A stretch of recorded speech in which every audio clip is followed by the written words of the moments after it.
ఇంకా ఇదే ప్రెస్ మీట్లు ఇదే రిపీటెడ్ గా అయినాయంటే మాత్రము నీ పైన నాకు చేసిన పరువు నష్టం కింద నువ్వు నన్ను వ్యక్తిగతంగా విమర్శించి 10 మందిలో నన్ను చేసిన బ్లేము ఇవన్నీ నువ్వు నిరూపించుకోలేనప్పుడు నీ పైన మానసికంగా నేను కూడా కోర్టుకు వెళ్ళి నన్ను ఇట్లా పరువు నష్టం కింద మానసికంగా నన్ను ఇబ్బంది పెట్టినాడని చెప్పి నేను కూడా నీ పైన కేసులు బుక్ చేసి ఇది చేయడానికి నేను కూడా ముందుకున్నా, దీన్ని నిరూపించుకోవడానికి కూడా ముందుకున్నా.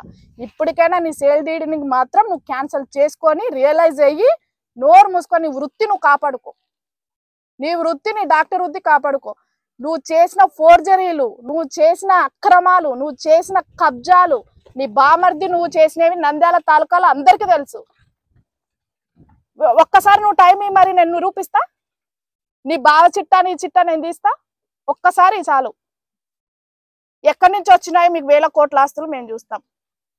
బినామీలు పెట్టుకొని మీరు రచ్చ చేసుకుంటూ చేసుకోయ్యా, ఉన్న వాళ్ళ కాడ దోచుకోయ్యా, మాలాంటి వాళ్ళ కాడ ఎందుకు దోచుకుంటావు? నీ పలుకుబడి ఉన్న వాళ్ళ కాడ చూపించు, లేని వాళ్ళ కాడ ఏంది నీ తొక్కలో పలుకుబడి నువ్వు చూపించేది?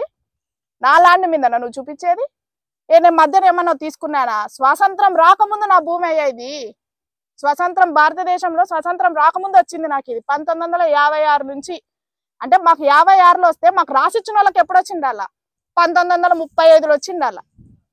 నువ్వు మధ్యన ఎవరికా నుంచో సేల్ డీడ్లు ఉన్నాయి, ఆన్లైన్లు ఉన్నాయి, ఇవి ఉన్నాయని డబ్బా పోయి ఈ పరువు నువ్వు పోగొట్టుకోకుండా మర్యాదగా నువ్వు మా పైన తప్పుడు కేసులు పెట్టినావు.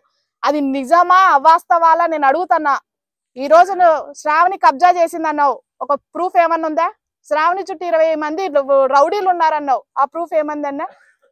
వేణుగోపాల్ రెడ్డి రాష్ట్ర సచివాలయం అన్నావు, ఆయన ఏమన్నా ల్యాండ్ లో కూర్చొని చేసినట్టు ఏమన్నా ప్రూఫ్ ఉందా? లేకపోతే ఆయనకు 110లో వేణుగోపాల్ రెడ్డి అనే వ్యక్తికి ఏమన్నా ఆస్తి ఉందా?